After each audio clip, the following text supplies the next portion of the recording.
good all the time, God good. Hey man, Lil0st. I'm live in flesh in Memphis 10 right now. What's up, y'all? It's Marlon Qualls Jr, actor, writer, director, mental health advocate, entrepreneur, but jack of all trades. You know, we here with mine, Memphis 10, Memphis Made podcast. And I'm your host, Memphis 10, and today we got a special treat for you. So let's get right into it. All right, so we're here with our artist, Lil0st. Let's jump right into that. How did you get the name and where did that originate? Honestly, I got the name from he used to be my best friend, somebody I used to look up to. And I ain't gonna lie on the camera. I cry to you if I lie to you. I got it from Jordano, baby. He from Memphis, Tennessee. He a Hispanic artist. We were going to the studio one day in San Diego. And shoot, my name Fredo, so I was just gonna stick with the little Fredo. But he was like, bro, I came up with his artist name. I'm like, what is it? He like, bro, Lost Boy. I said, hell nah, you gotta let me get it. So boom, from there, he let me get it, and I just ran with the lost. Cause that's how I always felt growing up. I always felt lost, so shoot, I felt like it was the perfect name for me. All right, so let's get into some more, like about your backstory. Just tell us about your upbringing and why you feel like you were lost. Well, I'm from Memphis, Tennessee. My upbringing, I grew up in a single, with a mom. My father left when I was 2 years old. He went and got with another family, which is fine. I always felt lost because, shoot, I never fit in with nobody. Shoot, going to school, I didn't fit in. So, and then at home, I feel like I didn't fit in. So, shoot, I always felt lost. Like, I used to look up. I remember one time, me and my mom was riding. I looked up at the sky, like, God, why you got me here? Shoot, I just always felt lost or something. I feel like shit. What I'm here for? Anybody appreciate me and how I'm coming, so what am I here for? So, All right, so your upbringing wasn't the best. So how did that inspire you to grow up and then get into what you did after you finished school and how you end up going into the services? So I'll let you get into that. My upbringing wasn't the best, but it wasn't the worst. When my upbringing made me want better, you know, because like I always knew my mom, like I seen my mom, I always knew like her potential, but like I always saw she was getting used, like, so I was like, you know, I don't know, but I went to the service. I went to the service because of Jordano. Jordano, baby, I went to the service. He bumped down on me after class. He like, what you gonna do after school? I'm like, shit, I'm going to TSU to be on the swim team. I really trying to party. I ain't gonna lie. I was really trying to party. I went to South Wind. The fuck that knew me. I said, yeah, I graduated school. I'm going to TSU on the first side. So then I bumped down after Coach Gordon class. He was like, hey, what you doing after school? I'm going to TSU to be on the swim team. He like, hell no, you ain't gonna make it, bro. What you mean, nigga? Stop it. Push him off. Then boom, I went home, got into an argument at the house. Instantly called his ass. Yeah, nah, hey, bro, what's up? When you gonna let me go work out with y'all? Boom, he ended up picking me up. Took a nigga to Chick-fil-A. He baited me in. Took me to Chick-fil-A. Started letting me drive the trucks. Cars, his family. You know, they Hispanic. They accepted me. They showed me more love than I felt like my own race showed me. So, shoot, I was going with the move. So I went to the Marine Corps. Was in there for 2 years. Shoot. I had got married and everything. They went down the drain. But, man. Now, did you get married for the right reason? I did. I got on one knee. You think I would have had to? I was just legally married. I got on one knee. Man, come on. I had to stop playing. All right, so let's talk about the Marines and your experience there and how you changed from when you started to the finish. It wasn't. The Marines showed me that, like, I could do whatever I want to do in life. In California, that's where I got lost at, like, for sure, because I have a little money, shoot, I'm out there, I can let my car be running, I ain't got to worry about it getting snatched. It was just so much, so I got lost, that was accepting of me. But I really got lost after the relationship failed, after my marriage failed. And the real reason the marriage failed, it wasn't, like, she was a good woman, but we were both young and we ain't had no family. So, like, I had got the 2-bedroom apartment, and I had 2 cars, and I was telling my family, everybody, my friends, family members, hey, come out here, y'all straight, I ain't got to work, y'all got another room, y'all got a car. Nobody bid on you. So I ain't putting them on the blame for my marriage to fail, but at the same time, that's a part of it. Because if I would have had the family, we would have had the family support, like it would have worked out. Because like there's other things I could have done, like hanging with my brothers. She could have been with my mom, been with my sister. You know what I'm saying? Cousins coming up there, but when you ain't got no family support, it's a whole different ballgame. Let's get more into Cali and your music and how you started your music and how it flourished. So I was in the Marine Corps, so I used to be like before I started making music. First of all, I was in Memphis, Tennessee. I seen a lot of artists making music, so like I used to kind of play with it, but I wasn't really serious. I wanted to be a WWE wrestler. I stopped that. I wanted to be a WWE wrestler. I ain't gonna lie. And yeah, but like I used to like Baby K and artists like that, like Loud Boy, people like that, like Soulja Boy. Like I used to like try to play around with that with the with making music, but it wasn't really my thing because I didn't really have too much of a story to tell. Well, I always had a story to tell, I just didn't know how to format it. But in California, so boom, I went to the Marine Corps. I was making cadences, and like the Marines used to sing along to my cadences. So I'd be like, damn, I can make music. But I still want to focus on music. Boom, I got married. It went down the drain. I got depressed. I got so depressed. I started popping pills. So I cut myself out of it. So, boy, I said, damn, I don't know how to let it out because cutting myself, that shit hurt. So I was like, yeah, nah, let me figure out something. Popping these pills, like, I don't know. But I came across an artist named Lil0st. One day I was high. I came across Lil0st. I said, man, he hard. He on some emotion, straight emotion. He don't care about letting his feelings be known. I said, damn, that's how I always, like, I ain't never been afraid to let my feelings be known. So, boom, I made my first song, Stay Away. Went to the studio, dropped it. The engineer's like, damn, bro, how long you been making music? I said, 3 months. This is my first one I ever recorded. They said, bro, you coming like Trippie Redd, and I'm like, it's like you been doing this for years. So I'm like, damn, so boom, I recorded to Stay Away, I dropped it. Bro, I started eating it up on SoundCloud. I'm like, damn, bro, they commenting, liking, sharing it, sending me videos, playing it. I'm like, damn, okay. I just kept going from there. So it was just a way to vent. It's just always been a way to vent, but it's like, they don't appreciate it, cause like, it's so crazy to me, cause it's like, how do my pain make y'all feel good? You know what I'm saying? Like, how does my pain make y'all feel good and not, I don't know, more concern tip for me? I'm telling y'all, like, I want to kill myself and stuff like this, and y'all taking it as, oh, like, I don't know. But, like this shit, bro. Yeah, like, or it could be they relate to you. Yeah, that's the thing. They say they relate, but at the same time, it's like, damn, I never really had nobody like, hey, bro, what really going on? Like, you making some good content, but at the same time, what's really going on? Like, why you feeling like this? Nobody ever, like, people just hear the music that, like, they thinking of what they could gain from it. Like, they never been like, hey, bro, what going on? Nothing like that. So I just kind of push it off to the side. So let's get into the tattoo. The Crybaby, of course, is on your face right there. Tell us about it. I came from Lil0st. Long live Lil0st. Yeah, long live Lil0st. Gustav, long live my favorite artist. I used to say Juice WRLD was my favorite artist. My first interview, I said Juice. I messed up, but that's why I never posted it. Because I was really shocked because of the camera. Like, they had lights and shit. I was like, I'm really shocked. I had said the wrong artist. I was like, Juice WRLD my favorite artist. No, I don't even be bumping Juice WRLD like that. He hard, long live. I know, bro. I ain't did to go, bro. I ain't disrespect him. Hey, I'm just being. Bro. But Lil0st, bro, like when I first said Lil0st, I was in the Marine Corps.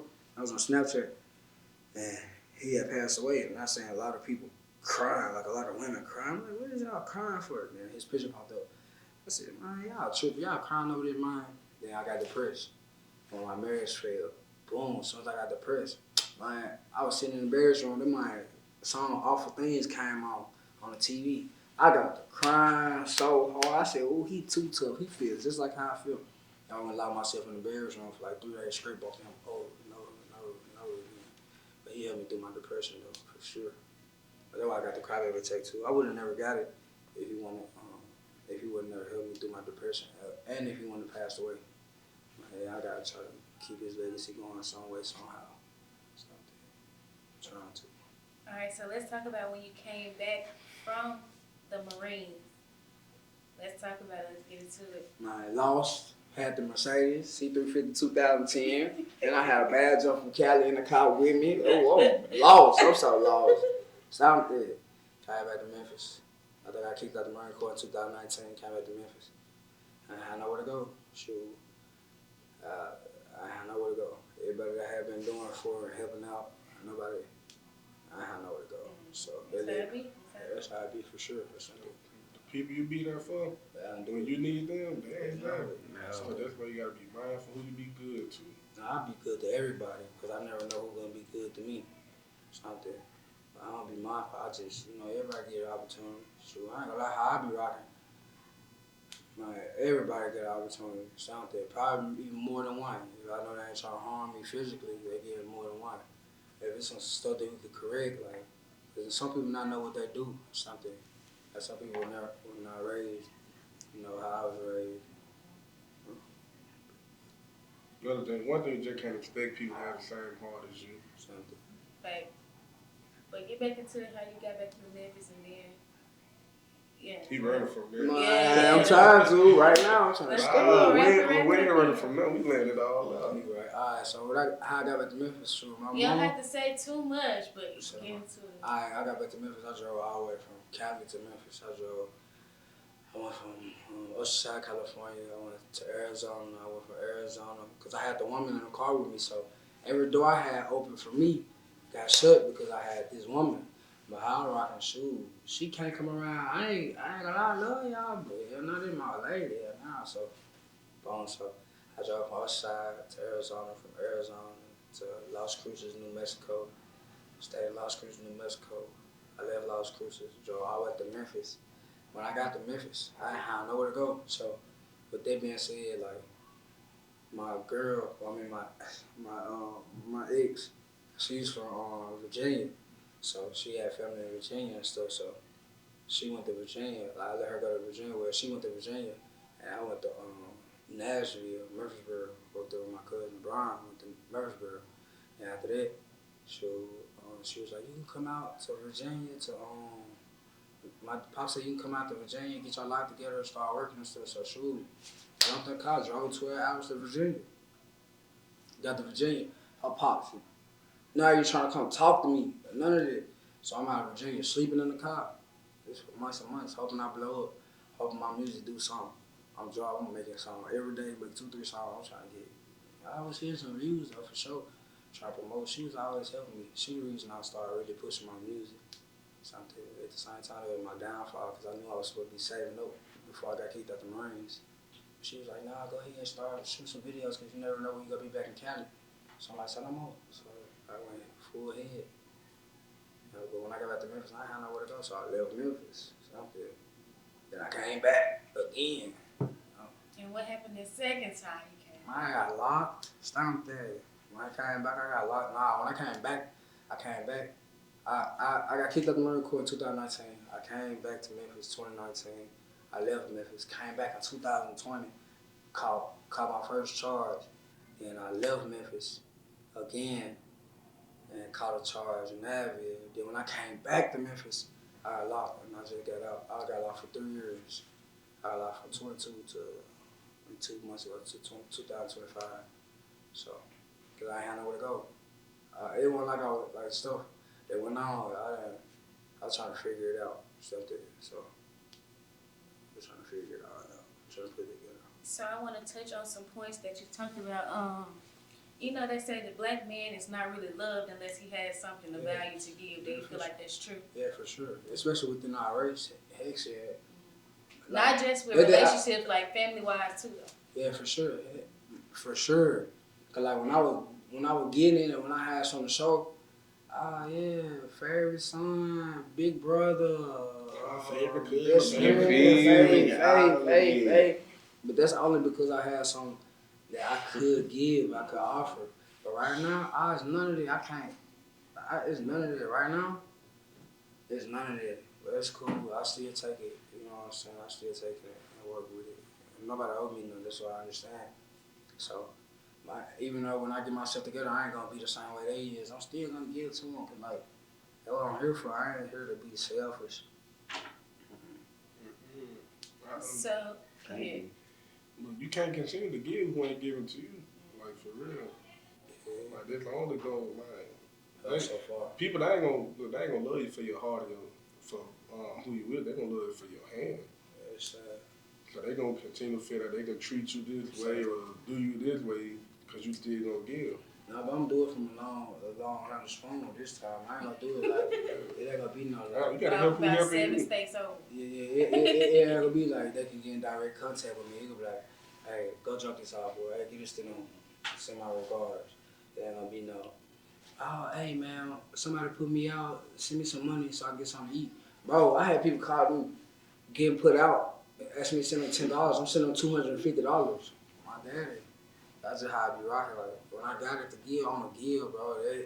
Even like, they don't even gotta ask me. If I know, if I hear my people cries, you know, it's different. You gotta do I got to do hard too though, but you gotta think about it. When you need, who can you call? Can you call them people you was ever? Nah, Mondu's always been there, but it's so much she could do because she got this person to take care of herself. This person, then she try to do her own thing in life. So it's like, really, who do I got to call? Nobody. Yeah, and looking, but you helping everybody. There's been a time I helped a lot of people. Something I still do, even when I don't got nothing. For little stuff, yeah, I still do. I supposed to. I ain't gonna never stop there because I be being affected myself. That's why I got put on the earth. So you say you still give when people don't give to you, so do you feel like you the black sheep? You could say that. Yeah, I'm the underdog for sure. It's out there. But I done did it before. I don't even see how I'm the underdog. I done did it before.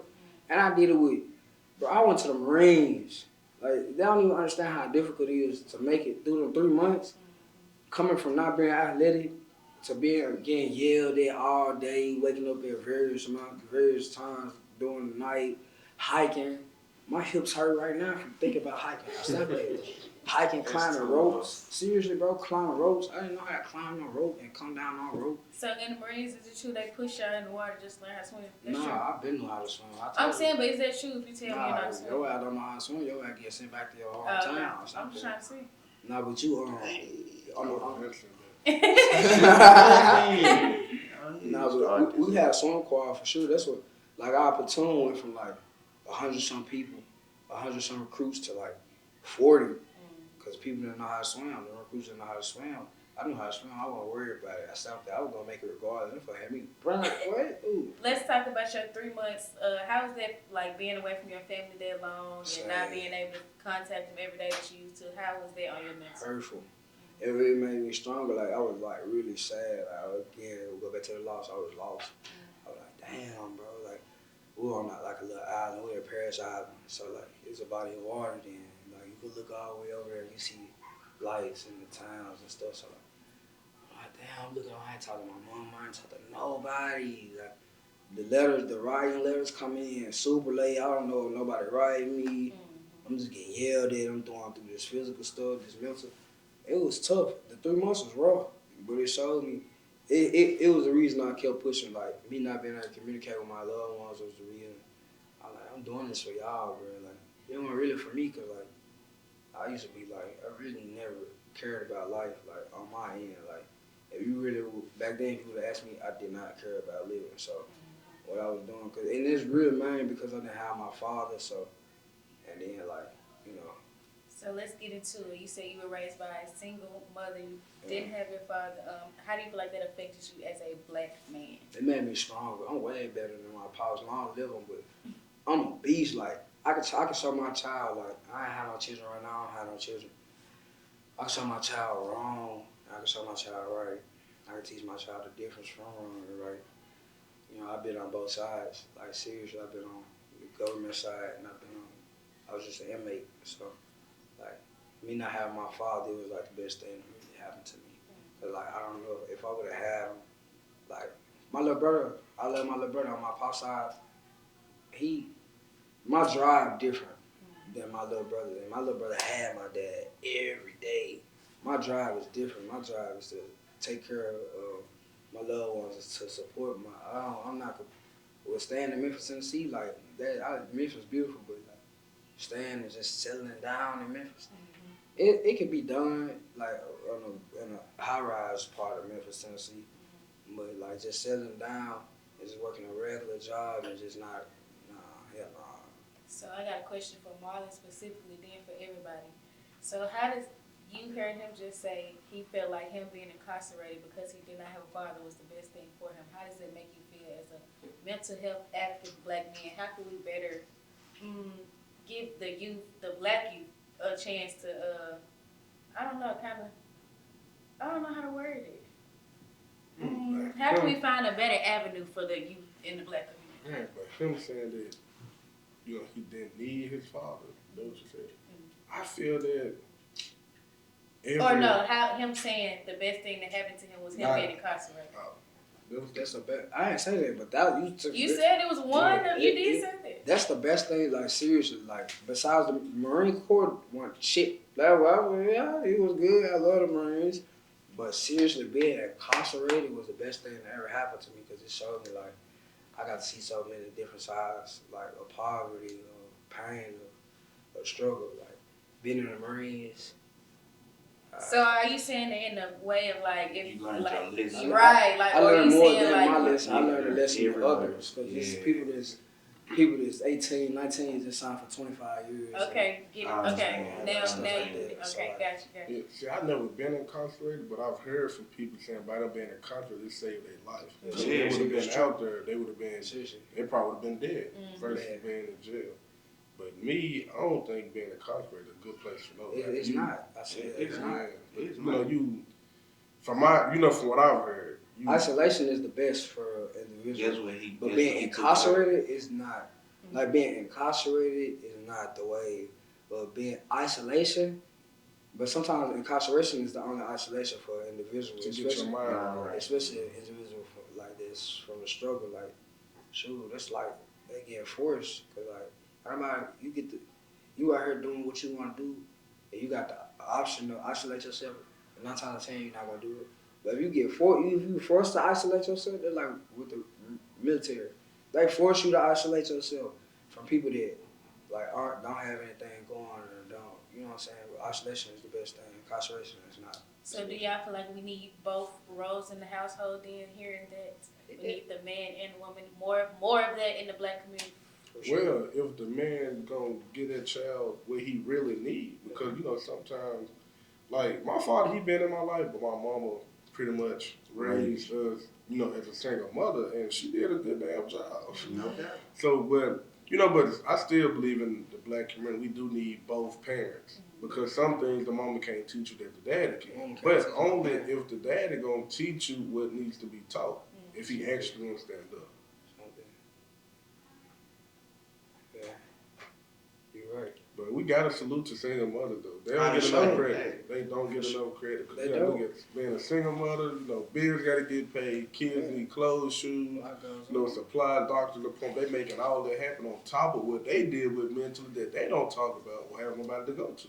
Well, So we gotta give it up to them for real. That's the thing. I say with the single, that's the thing. You gotta communicate. You gotta know. Like, I'm 26. I had multiple opportunities to have children. I promise you. But it's like, hell no, I have to be stable. Like, before I bring a child into the world, I have my stability.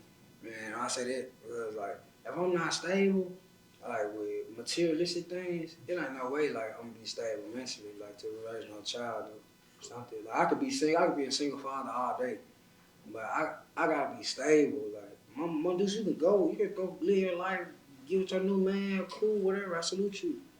I got custody of this child though, cause I was stable. Wow, I ain't had no child yet. I was still working on my stability. Once I'm stable, yeah, I'm trying to have 10 on, back to back. I was telling I that. don't agree with you on that. I do agree with you on being, you know, having a child till I'm, you know, stable. Yeah. And that's what I'm telling you. I'm waiting until 2030. That'll give me enough time That's to too do. long. That'll give me enough time. Like, before you bring a child in, you got to make sure you mentally stable. Like, I'm trying to heal from, you know, childhood trauma, so I won't pass that down to my children. And I said, my kids. Let me not say kids. My goal is 2. So my kid, well, you know, if a second come, you know, close time. But my kid's gonna be silver spoon fed. My kid ain't finna get out the mud. They ain't finna work for nobody because I know how it is working for somebody, being told you need to do this. Nah, don't tell me what I need to do. Ask me, can you do this? You get what I'm saying? So I don't want my kids to go do nothing I want. I want them to have an easy life. They still gonna know responsibility though. They ain't just gonna get it, easy because it ain't come easy for us. Yeah, but they're gonna be hard workers for sure. I ain't gonna play that. All that laziness, think you gonna get a handout. Oh, stop it. Word don't give you nothing. You gotta get up. I'm trying to have trust funds set up. So, like with me, I didn't go to college. So you don't need college to necessarily become successful. I really feel like so yeah, so I'm gonna tell them, look, they'll have their trust fund set up when they get 18. Look, do what you want to do, but I'm gonna make sure I lead them down the right path. Like I'm into the entertainment industry. You want to be a director, but they are gonna be directors because when they a newborn, they name credit up look directed by executive producer. But I'm already had them credentials set up. I really feel like school is not needed. Like school is not life. Like teaching is like knowledge is life. I feel like school not needed because like the stuff that was teaching me in school, I don't use none of it, bro. We really just need an elementary school, really. That's just learn how to count. I feel like it's really a daycare, bro. It's really a crush for the parents to put their children out. And more money for them, but that's another subject. Like I really feel that colleges are. If I would went to college out of high school, everybody telling me you should go to college, I probably wouldn't even, became an actor, literally. I started acting a year after high school, after hard surgery. Yeah. So I'm like, man, if I would have went to college, I would have been missing out on so many opportunities by this. Everybody, you need to go to college, do this, do that. And they barely support me with the shit I'm doing now. So I'm glad I didn't listen to them because I wouldn't have had that support. So let's get into it with Marlon. Marlon, let the people know who you are, what you do, and a little bit about yourself. My name is Marlon Qualls Jr. I go by the initial MQJ because everybody can't pronounce my last name. But I'm an actor, mental health advocate, writer, director, jack of all trades. I do a lot. But my majority of what I do is I advocate for mental health because we don't talk about these things in the black community, such as grief, depression, suicidal ideation, anxiety, broken heart syndrome. We don't talk about these things. We're dealing with it every day. A lot of us killing ourselves and killing others based off what we're going through. So let the people know what all falls under mental health. Man, a lot. For the black community, man, family issues. We dealing with grief. And that's something we don't talk about. That's something you escape from, run away from. Which is drinking, smoking, and depression, one of them. Lonely, isolation, broken heart. It's so much fall under. Yep. So what got you started into being interested more in mental health, especially for the black community? Really, the darkest battle I've been through was back in 2022. Really started late 2021, November, when I lost my cousin and my grandma 2 days apart. But my mental health journey really started when I was 16, when I lost my grandma, who I'm wearing now, October 19, 2016. And I really didn't start grieving her till 2017 or year after. But losing my grandma, I lost me. When she died, I died. So it's like October 19, 2016, when my grandma left, it's like my soul escaped my body. Literally, I'm like, this can't be life, for real. From seeing my grandma talking to her almost every day to no longer having it, that's new reality. So 2022, when I started, first 6 months of 2022 was it was so dark I couldn't even see. I see color now, but back then I was seeing black and white. Woke up every day, no type of feeling, just existing. And I'm smoking and drinking every day. I'm losing, I lost my loved one. Still grieving my grandma from 2016. And, really going through that alone. I had people I called brother, homeboys, all them.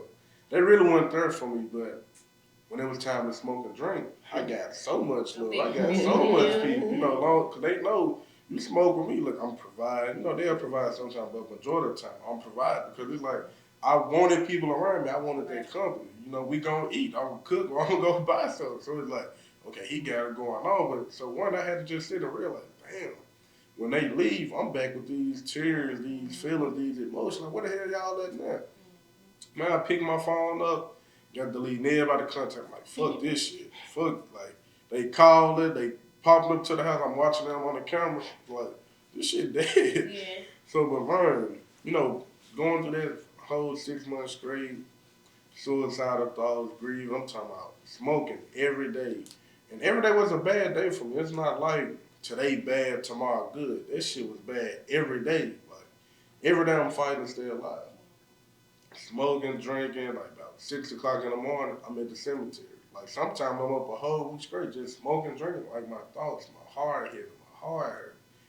Like, then there was one night, went to the cemetery, go to my grandma and my cousin, I was smoking. Like, it was just that night. It was just full of emotion. Like, I'm crying. I'm on the way to the house, like, just crying, listening to music, like, thoughts, running to the back of this 18-wheeler, run off the bridge. And I'm, like, crying, like, what the fuck? Like, I don't want no pain for death, but at that moment, like, I'm ready to die. I'm ready to leave this motherfucker. Like, God, if this is what life is going to be about, I want out. Like, I'm honoring you. I'm praising you. Like, I'm talking to God. Like, God was every name in the book. Like, I was so done with God. I'm like, God, I'm still going to church on top of what you got me feeling. Like, I'm trusting you. I'm believing you. And I'm waking up every day with the same thing. Like, God, take me right now. Like, still waking up next day. I'm like, what the fuck is my purpose? Like, I'm like, what the fuck is my purpose here? And I'm still going through this pain. Like, why me? So I come home that night from the cemetery. I'm crying. I type my obituary up. I'm like, I'm saying what my auntie going through with my cousin. So I don't want, put that on my mom. My son dead. I got to come up with his bitch. I'm typing all that, how I want it, whose name I want in there. So hearing voices, I'm smoking, I'm listening to music. Like, why typing obituary? I'm hearing voices, take the pills, don't take the pills, take the pills. I'm crying, I'm like, what the fuck? Like, should I take them or should I not take them? So at this point, it's like I'm full of pain, like my heart hurt, my heart heavy. Pull the pills in my hand, I throw them joints in my mouth. I couldn't even swallow. So I spit the pills, I'm like, what the fuck? Like, I'm just over it. I'm like, I want out of here. So, man, I took a nap. Took a nap, like I fell asleep, like I'm high as hell. How you go to sleep, so I'm high. Sleep, I got my room door locked. So I feel something sitting next to me on the couch. Like I'm sleeping, I'm like, ain't nobody coming. I'm the only guy to key to my room. So I feel another move. I look to the side, it's my cousin. Like, my cousin, he dead. It's my cousin sitting next to me. I'm looking at him like, what the fuck you doing? Like, I'm opening my eyes and blinking shit like, I know I ain't dreaming. So I started crying. He wiped my tears. He like, bro, you bullshit. Like, I'm here. I got you. You got shit to do. Then my grandma come through my door. Stop crying, June.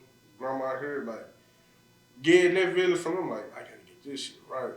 So, but in that process, like, I'm talking to her grief counselor. Like, she helped me through a lot. Dr. Sarita Wilson. It was times like I called her, just needed to cry. So one day I told her, like, I ain't myself. Like, I'm waking up every day, no kind of feeling. I'm just existing. I'm like, I'm seeing black and white. She was like, you numb to the pain. You had so much of that back to back, close range. Haven't had time to grieve. When she said I'm numb, I just started crying. Like, damn, like, I've been going through this shit so long, and I'm still feeling like this. And then with the anxiety attacks, like I was passing out, because I was just so full of stress. Like, man, I was at a place I've never been. Like, I can be sitting at the table, like, talking to my mom and my brother and them. My head would get to, like, just tighten up. This shit was scary. So I told my brother, like, pass me water out the refrigerator. He was like, you good? Because I don't even drink the water that they drink. I drink one water, man. I'm like, nah. So my mom like, what's wrong? Like, my head getting tight. She's like, come on, we're going to take you to the fire station. It's the closest thing to the house. And all I remember was just, the moment I got in front of the stove, everything just went black. I just been waking up in the car, that poured some water on me. And it's crazy. Like, I remember that feeling. Like, I was cold and I was just peaceful. And at that time, I was like, man, I should have just stayed gone. Like, but my grief, depression, like mental illness itself is a silent killer. If you don't deal with it, it'll deal with you. And then, throughout my journey, though, I got a lot of lessons. I was praying to God, thought he wasn't listening to me, but the whole time I wasn't listening to him because I'm always drunk and high. So when I stopped drinking and smoking, like, it's been 1 year and 5 months now since I have, stopped smoking. Like, I still have me a drink, but, it ain't because of what I'm feeling or going through. But, I had to build a relationship with God. Then I had to cut a lot of people off. A lot of people ain't meant to be in your life for, everybody got a season. Just like shit, we're in wintertime now. What's next? Spring, summer. So that's how it is for people. So when I cut a lot of people off, shit, life got better, opportunities came. It was like, man. But God, what I've learned is we go through shit just to get everything. We get a lesson out of everything. You just gotta pay attention. You gotta put in the work. And a lot of people in the black community say that therapy and grief counseling don't work. You gotta be honest with them. Cause when I first started, I was lying to her. Why we here today? I'm like, I just needed to talk. And when we got out that call, I'm like, damn, I should have just told her what's going on. But once I started to get open with her, and she gave me advice, and educated me on what I'm going through, I'm like, damn. And the more she educated me, the more I started crying, paying attention to what the fuck really going on. Mm-hmm. All right. So let's talk about what barriers do you feel like exist for black men seeking help, like with mental health? The barriers. For one, in the black community, we always been taught not to tell people what's going on with you. Don't tell your business, everybody. What goes on in this house stays on in this house. It's just, we're not supposed to cry. Boys, men don't cry. So it's like, what's the point of telling somebody? And then we was always talking about that people don't nobody care about what we going through. It's not about it. Even if they don't care, still talk about it because it'll free you. But, it's okay to not be okay. It's okay to cry. It's okay to not be strong all the time. Because when I was weak back in 2022, this shit built so much character and strength. But with us black men, we judge each other. And we feel that we're not supposed to feel or go through things. Like, we human too. Like, God gave us tears to cry. He gave us fears and emotions to feel. And then people expect us to always be strong and not to go through that. Like, we bleed the same color you bleed. You gotta check on your strong friends. Yeah, you gotta check on your strong friends. And that's why, I'm that strong friend. And that's why I really feel that a lot of people weren't there for me because back then, I'm showing up for people when I need somebody to show up for me. Yeah. Somebody call me, I really need you the whole time. I just got through crying or, I'm smoking and drinking through my issues. And I'm like, damn, I know how I feel to, want somebody to be there for you. So let me go and show up. But then again, when I come back home for showing up for them, who the fuck there for me? Nobody. Like, I still, right, so I still show up for people. It's like, I got to make sure I'm good to show up for you. Right. Like, I had to figure this shit out on my own. I had to get through it on my own, besides God. So, but me being a mental health, I still show up for people. If I can't show up for me, I can't show up for nobody else. Like, if I'm empty, I can't pour into nobody else. Right. It don't work like that. And then they got to be in order to, they got to, be able to do their work. They got to be willing to do their work. If you want change, this shit start with you. Like, you the temple. You in control. You having a bad day, you in a bad situation. It's up to you to get out of it. You know that shit an ugly feeling. You know it's scary. So, it's up to you to get out of it. Can't nobody pull you out your situation. Can't nobody pull me out of mine. My fault, mine. 6 months straight. So let's get right into your backstory and how did you know you needed to take your mental health more serious? When I wanted to die. Literally, like, when I wanted to die. And what I've learned is, with, being suicidal, dealing with mental illness, people don't want to die because they want to die. Like, people want to die to end their pain, end their loneliness, their darkness, their heartache, their heaviness. Just, the pain of what you're going through, them thoughts. When the enemy got you, he got you. He got you. Just want to get away. Yeah, and it's crazy. Like, I had, been active, way before 2022. But like I tell people, the shit you accomplish, they don't take away the pain. They don't take away the hurt. They don't take away none of that. So I'm like, okay, I don't have a bad life. What is it that I'm doing wrong? For one, I have to listen to God. But everybody got a calling. Everybody got a purpose. So it's like, God took me through all of that to walking that calling, walking that purpose. He had to take me through that moment. He had to take me through all of that to hear him. To, get to know what he wanted me to do. But what made me really take it serious, I'm like, when I threw them pills in my mouth and I couldn't swallow, I'm like, that's not even me. I'm like, I gotta fight through whatever this is. So I stopped smoking, stopped drinking. I was, starting to build a relationship with God. It didn't happen like that. That shit still was about. I'm like, God, I done stopped smoking. I done stopped drinking. Like, I'm praying to you. I'm doing what the I work. need to do now. Like, what I need to do now. Ain't nothing, like, them thoughts still there. I had to fight through it. There were times, like I still get up sometimes, from a dream, like, crying. Like, I still got more healing to do. You're not done yet. Yeah. So let's talk about, as a black man, how do you cope with like the trauma and stuff that you've been through? I know you're talking about broken heart syndrome. We'd like to get more into that and how you deal with that. How I get through, like, I'm still dealing with trauma. I'm still dealing with childhood trauma. It's crazy. End of last year, some shit that happened in childhood that I never even talked about. Really, that I forgot I even been through. This shit that came up. I'm like, damn. If I was to talk about this shit, nobody would believe me. I'd be the bad person. I'm like, damn. So what I do now, I journal my trauma. Or I'll look in the mirror. I express myself to myself. Like, like nobody understands you like you. Nobody know what it takes to be you. And that's why I don't let people control me or, make my decision from, like, you didn't go through the shit that I went through. You didn't fight the fights that I had to fight.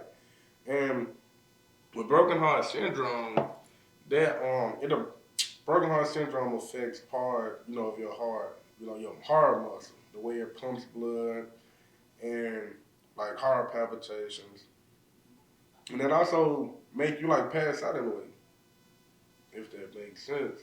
And that comes from, grief, depression, or loss of loved one, an argument. Like, it comes from so many things. And mine came from losing my grandma, because, like, she littered my heart. Like, my heart ain't completely healed, but, it's healing. But it's going to be a journey, because still times where I look at a picture like, damn, this can't be like my grandma supposed to have been here.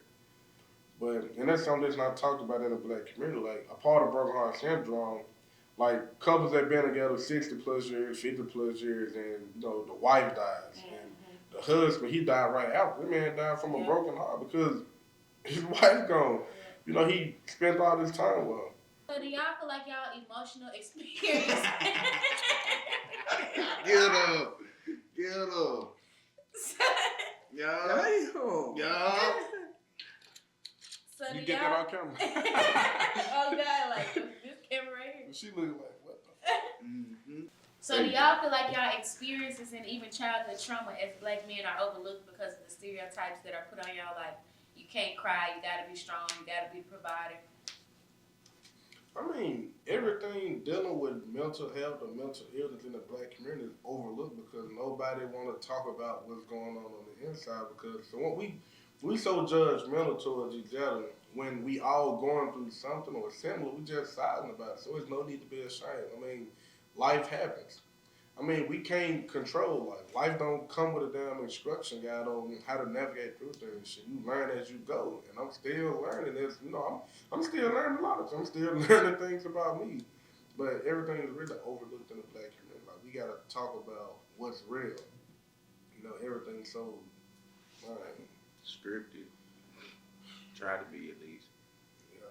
So what are some experiences of trauma that y'all had that y'all feel like it was a moment where you would talk, like, I can't cry, I gotta be strong? Like, when did that start replaying in your head, or around what age did you start to realize that your background is what affects you still today? I'd say when you really first, for any black male, for when you first really, that trauma hit, it like, everything just going left, you feel like everything just not going your way how it's supposed to, whether it's job-wise, family-wise, or you just being an adult for real. So whenever it's just nothing not going how it's supposed to, and it's supposed to be going the complete opposite of how reality going. And especially when you done took 10 steps and it felt like you done took 15 steps back, like, what the fuck? What am I doing wrong for real? So, yeah, it's most definitely overlooked. You want to touch on that, PJ? It's I really don't know. I was a bridge business and stuff like this, so I kind of got the best of both worlds when it comes to like, cause at home, like, my mom be like, man, don't cry. But at the time, she was like, boys don't cry. Then my uncle was like, I started trying to sing. Man, it wasn't so much. It was just so much. I went to bridge builders. They opened me up to, like, they allowed me to open up. Then I went to the Marines. When I went to the Marines, I didn't care. I was like, bro, that shit don't matter. Your feelings do not matter. But they told me my emotions were gonna get me messed off, and it really did. Like, But I see where they get it, like, you don't let your emotions rule you, because once you let your emotions get the best of you, like, take control of your life, you start to lose a lot. It's like you still have to, like, your emotions matter. To me, that do. That's like the number one thing. You can't, like, it's like you with a woman, like, you ain't emotional, you can't talk about your feelings. I'm really cool, cause like, now you gotta be able to talk about your emotions, cause that's what it all stands for. It stands for how you feel. It ain't about really what you like. Your situation, it's about how you feel about your situation. Like your situation, you can look at your situation more different if you express how you feel. Like, but people don't. I don't know why it's like that. I really don't. I really don't. You can really express how you feel. You can talk about it. You can cry about it. But the main thing is what you gonna do about the change. What's your actions you See, gonna take? And a lot of people say nobody care about how you feel. Like my cousin, she told me the other day, it was like not to wear your heart on your sleeve. Ooh. And me being me, I'm gonna wear my heart on my sleeve. Both of Like I tell people, I'm gonna wear my heart on my sleeve because if I'm not finna walk around angry, like still ain't shit going on the inside. Like I'm just cool, like ain't nothing wrong. But the whole time is when you wear your heart on your sleeve, you acknowledging what's going on. You dealing with what's going on. Cause you don't deal with that shit, it's gonna deal with you. The more you not wear your heart on your sleeves and run away from it, that shit still gonna be there. So do y'all feel like black men not having a way to get to talk about their mental health adds to the violence that's going on in the city? I want to pick up on that. I got a lot to say, but I'll let what y'all go first. I would actually think about like when I get settled, when I get stable, I want to open up something. Like it's like sometimes people don't even know how to talk. Like violence is the way, but that's where you come in like for boxing. That's where you come in with wrestling. Other avenues to that's get where you it come out. in with sports, like that nature, like physical things. Like the gunplay. Motherfuckers don't resort to that until like the only reason motherfuckers resort to that gunplay because ain't nothing else showed up. And that shit still tripped. Like that gunplay shit tripped. Like that shit traumatized myself. That shit traumatized. A lot of crime that's going on in the city and really worldwide due to mental illness. Like I ain't gonna say all of it, but majority of it because man, you're not dealing with what's going on. You're not crying. You're not facing what you're going through. Hurt people hurt innocent people. People want people to feel how they feel. When I lost my cousin to gun violence, shit, I was happy when other people lost their loved ones to gun violence. I'm like, shit, somebody feeling like me. And that's how I knew I need help. Cause I'm like, that's not my heart. But you get what I'm saying? When you hurt and going through some shit, you want people to feel how you feel. And so, I have lost 2 cousins back to gun violence, and I was kind of in that space too. So I get what you're saying. Like you kind of want, not like people to feel what you feel, but it kind of feels good to have people go through the same thing. Yeah, like I'm not going by myself. But even when you got friends and stuff, you've lost to gun violence. That contributes to the trauma too that goes on, whether our community knows it or not. A lot of our black men suffer from PTSD and don't even know it. Would you like to get into that, Marlon? Yeah, because in the black community, we think only people that suffer from PTSD are people who served in the military. Hell. Served, all that. When we surrounded by PTSD every day. Every time you turn on the news, PTSD. So you turn on I don't even watch the only time I watch news is when I'm on there, yeah. But you turn on the news or see it on Facebook, somebody been shot. So shit, when you go outside, you finna be like, damn, this just happened. So you get what I'm saying? See, look, that's PTSD. I got PTSD from police brutality. Saying like, what's his name? Tyree Nichols. The lady who called the police for help and who ended up getting killed. I forgot her name. Lord, I forgot her name. Her name is I got it in my phone actually. Lord. I ain't gonna lie. It started. Who got killed in her house when she said, I rebuke you in the name of Jesus. Her. So it's like, I got PTSD from them. When police get behind me, I'm finna turn it to the nearest place I can turn because I'm not knowing how it's gonna turn out. I got license, I got insurance, but you pull me over. I don't know if I'm gonna be the next victim. It's on your mask. Yeah, I don't know if I'm about to be the next hashtag because when us black people, that's why I say black people mental health different from white people. Come on, we dealing with 400 years of trauma. Slavery, police brutality. White people ain't going through that. Okay, for example, white person get pulled over by the police. Hey, officer, why you stopped me today? You was going 150 miles per hour. You good to go, just slow down. Black person. Hand on the steering wheel. Officer, while we pulled up, man. get the fuck out the car. You smell like weed. You got a gun. Boom, we dead. Come But on, you know, man. black people Dead anyway as get hell. pulled up natural. Like, don't Yeah, move, don't but do look, nothing, don't make no sense. Even if we can't cool, reach. calm, and collect, we still targeted by the color of our skin. I ain't gonna lie. Come on, that's trauma. That's PTSD. It's trauma. I ain't gonna lie, Caucasians, bro, I can't eat. Like, so Caucasians, like, bro, you gotta think about it in their shoes. It's so Caucasians that go through, like, they going through just as much as we go through because, like, I was worse. I was worse. At the same time, like, the Caucasian, you gotta think about this like this. Damn. Like, I ain't had nothing to do with y'all people going through what y'all went to. I'm fresh. It's like we refer to the family issues. Like, with my upbringing. Like, I grew up in, I don't talk to them, don't be around them, they just bullshit, this, that, and the third. You gotta think about Caucasians the same way. They're like, damn, like, these African Americans, these people, they don't like us because of what my people put them through. Nah, but Fredo, we still go through more than them. Like, come on, they don't deal with police. No.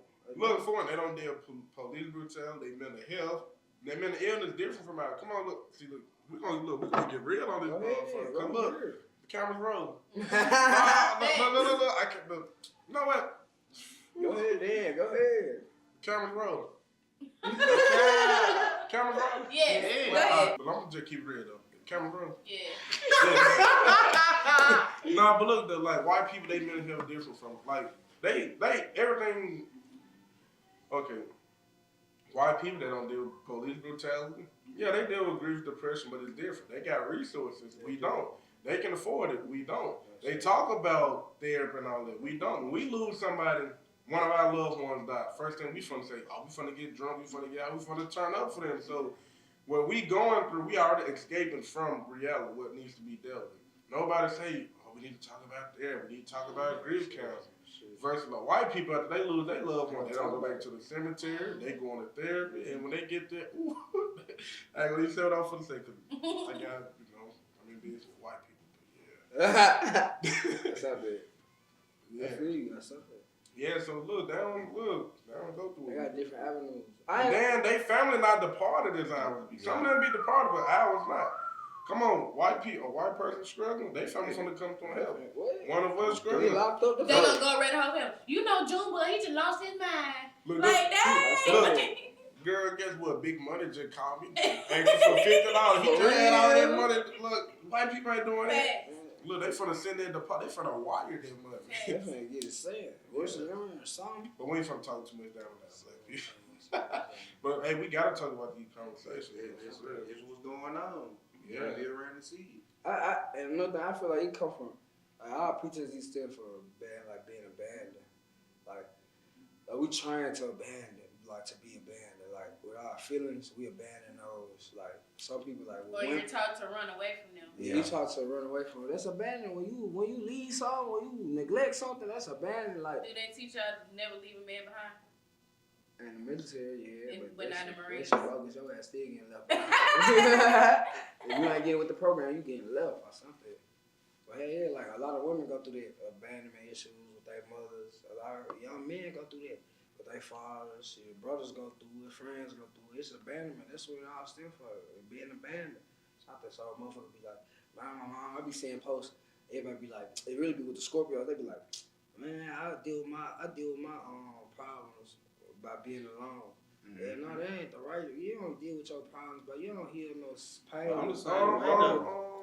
I'm the same way, though. I'll fit, bro. No. I'll 50% agree, 50% disagree. I'll 50%. But I feel like that's a defense mechanism. Yeah. I'll 50% disagree with that because when you're alone, you get to know you better.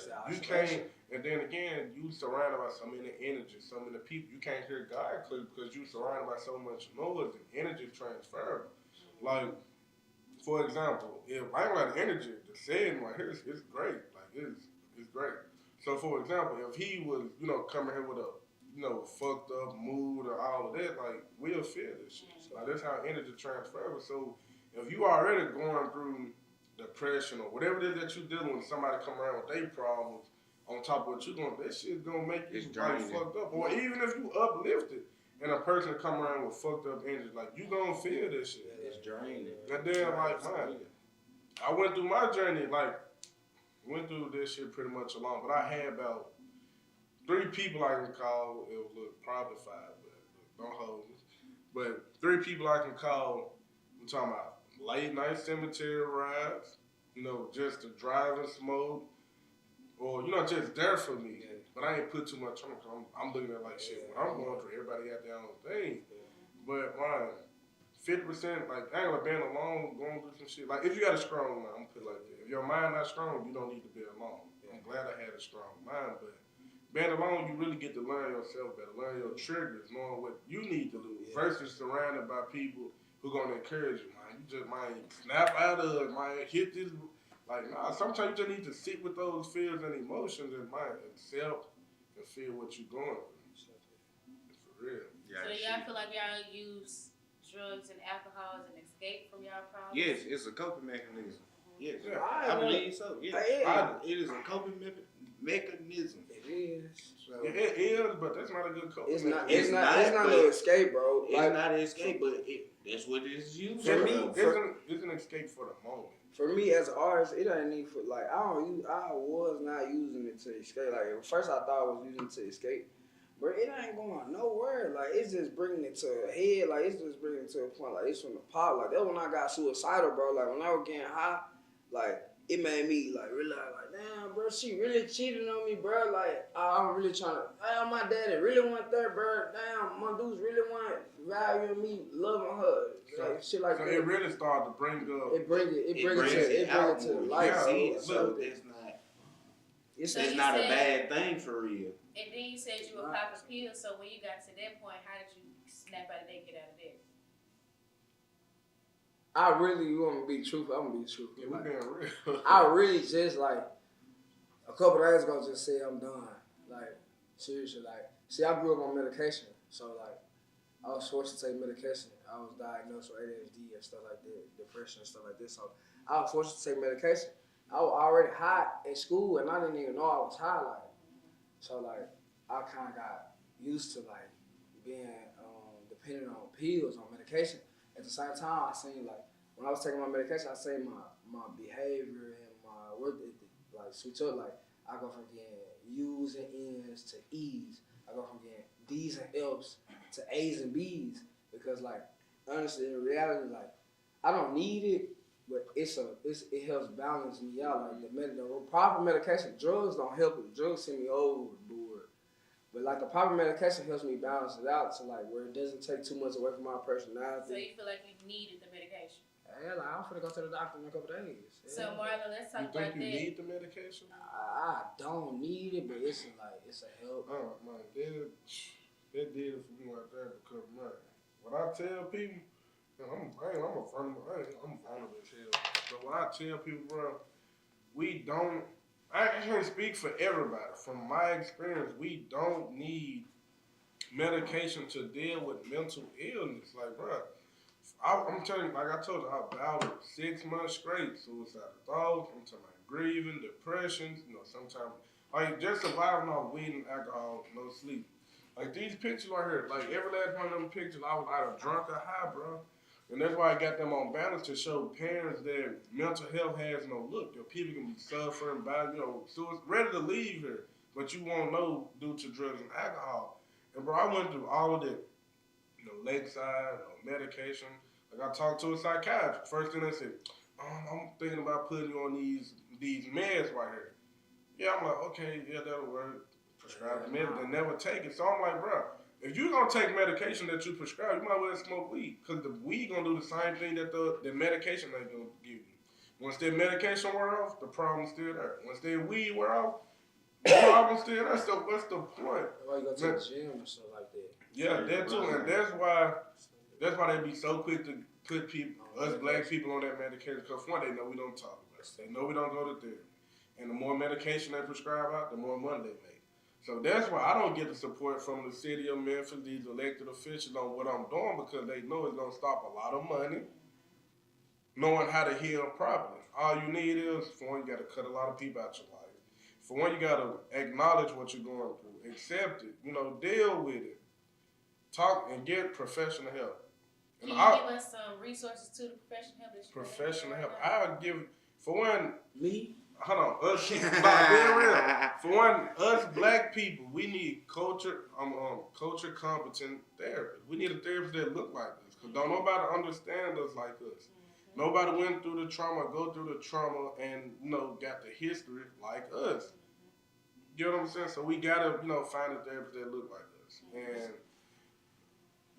Go ahead. See, I say, like with that, like it was a lot of like, man, trying to be in my life. And I always looked at him like, bro, he say he went through what I went through or relate to me. At the same time, bro, you giving me this sound good advice, but you ain't giving me We no. talking about a licensed professional therapist. Yeah, the licensed professional therapist ain't finna extend his hand no more than you paying. You don't know. I'm telling you, why you saying that? for one, you gotta find the right Right one. people. Like, right one. I'm gonna be honest, like, for one, gotta be honest with them. Like, you being honest, telling them what's going on. You're not getting the right advice, what you need. You gotta find another one. Okay, so like, not having a father, you go to a therapist. Bro, my dad left out on me. I'm gonna be honest, if he haven't, been without a father or grew up without his father, it's So like, even if he have, but he's just doing his job, mental, like being a therapist, really administering rehab, like some advice. Bro, I tell him, my father left out on me. Bro, he gonna tell you how to cope with it. He's not gonna. But you gotta put in the work too. you gotta put in the work too. Yeah, you right. One, you gotta start to heal. You gotta start to accept that my dad wasn't there. You gotta, cause why, cry about it. I mean, you cry about the hill, but why, dwell on something. You can't change that he wasn't there. You can't fix that because that time has passed. Young, I didn't know. I was like, But it's gonna be. I was every day. I'm hoping to change every day Yeah. until he just got deceased. And I'm like, damn, it's over. Yeah, so he deceased, but I ain't gonna too much try to tell you how to deal with a cope with it because I haven't experienced it. But from my experience, like things that I know I can't change, things that happened that I wish wouldn't have happened, all I gotta do is accept what happened and feel, not move on, heal from it, just know I can't change it, I can't fix it. That time has passed. Like it's some people dealing with who I know personally, dealing with mommy issues, daddy issues, and I just look at it like you can't blame them for what happened. Like what happened happened. You can't fix it. You can't change. Like time has went by. You still dwelling on it. You still gonna be in square one. You can't grow because you stuck on what you wish would have went the way you wanted it to. So let's pause right here, y'all, and let's jump into the Memphis segment. Now we're just gonna go down the line, everybody. Let me know, what is your favorite Memphis artist or song to make you think about the city? Ooh, damn. You should have prepared this. Memphis artist. Favorite Memphis song or artist that make you think about it? It could be old, it could be new. Whoever want to go first, Memphis song or art, or it could be both, or your top three. I ain't gonna lie. It's Make you think about the city? Yep. Make me think about the city. It can make you think about the city. It could be an artist from the city. It could be a song about the city. It could be a song from the city. Like, I go first. go ahead. Make me think about the city. Go ahead. Block Boy JB, no chorus. I don't know what no chorus was. Block Boy, no chorus. Make me think about the city. I stop there. If a nigga say no Block Boy, if you ask a question to a person from Memphis that they don't say Block Boy, no chorus, part whatever he got. I don't know how many he got. Okay. I That's think fair. it's part C. I don't know. That's fair. Oh, I need time. You want to go next? Yeah, for sure. I ain't gonna lie. Guys to put the player fly in there, man. No cap. Like that nobody needs nobody. My dad had me singing that at 6. Nobody needs. You feel nobody. me? Like, what I'm Like- doing talking about that? You feel me? And shit, for real, Dolph. Yep, you gotta add dog in there. You gotta. Right. Y'all hard, bro. You I gotta don't even add dog flip in there. man. Yeah, long live my stuff there. But look He like, he gotta go to the gallery. Oh, He gotta go to the man. gallery. I'm tripping. It's Cut that out. He's like, cut that out. Nah, that's in there. What you thinking about? Hold up. Nah, but, What you just pull up? What was your? That's your first one right there. That's your favorite. Right there. Block Boy put, bro. Nah, for one, Dolph, because my Dolph, he did a lot for the community. He ain't even, born in this. You get what I'm saying? He did a lot for the community. That's why I get, some of my inspiration from him to do more in the community because, he knew a lot of people couldn't afford it. That's why me and my cousin back in the boat, we did a toy giveaway in the Haven in December. And, you know, we helped over 500 people. Like, man, it was... Like, and then they got the Black Men Deserve to Die old, too, right? No, Black Men Deserve to Grow Old by Mia J. Yeah. And I salute her for what she doing, bro. Like, it was crazy. I should have worn my hoodie. Black Men Deserve to Grow Old. Make sure y'all go check them out. Check their Instagram out. You know, the website, Black Men Deserve to Grow Old. Like, she doing a good thing because we do deserve to grow old. And we our biggest critics. Like, man, when we walk outside, we our own target. For real. And another artist, my cousin, back in his marketing manager, his song, So What?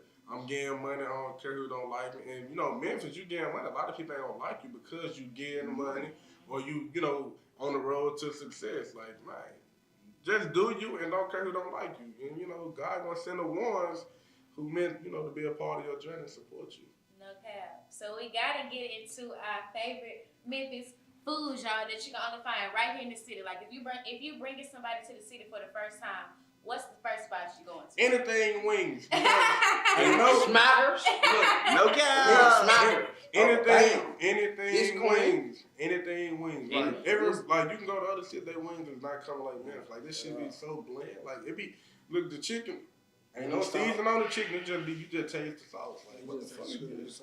Wing sauce. Anything wings. Wherever you want to get your wings from, any wing spot, Memphis got you on the spot. No best wings. Well, I don't eat beef or pork, but you know Memphis got the best barbecue too. I tell people that too. You gotta be around to see this shit. So our last Memphis question before we get into the little bit and wrap it up. All right, y'all. What's y'all favorite Memphis spot? It could be a restaurant. It could be a little coffee shop. It could be the river. I always say the river my favorite spot in Memphis. What is y'all favorite Memphis spot? Dolphin. Dolphin. No cap. Favorite spot, Dolphin. My favorite Memphis spot. I'm gonna be honest. Like this might sound crazy. Ain't no Elvis Born and Presley. raised in Memphis. Like I really don't. I go out places in Memphis. I don't got no favorite spot. I'd rather go out of town because in Memphis, you don't know what's from pop out. Like anywhere in Memphis could be the wrong place, the wrong time. But you know, thank God I haven't been there. But I like the live is for me. I don't really parlay in Memphis like that, bro. So I don't got no favorite spot.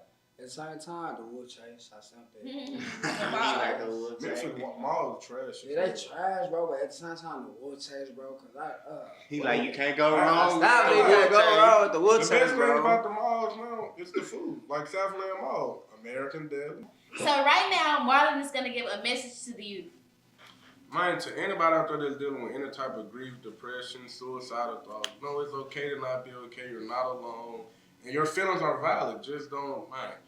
Seek professional help. Talk about what it is that you're going through. Never feel alone. And don't feel ashamed about nothing that you're going through. Because there's a lot of us that's dealing with these things, but, you know, silent about it. And, you know, continue to voice yourself. You know, tell your story because your story can help somebody else that's dealing with it. And, man, build that relationship with God. And surround yourself with positive people and positive energy. And, man, just love you and put you first. Because nobody going to love you like you and nobody going to do what you'll do for yourself. That's it for today's episode of Memphis Made Me. If you're someone who's fighting through adversity, just know that you're not alone. We've got people like Marlon and Lil0st that are living proof that no matter what you go through, you can always get through it. Memphis Made Me a podcast host, y'all. Memphis made me an actor, mental health advocate, and a podcaster. Memphis made me get lost. I'm the best artist of all time. Stop there. Memphis made me an entrepreneur for real. And that's all for today's episode.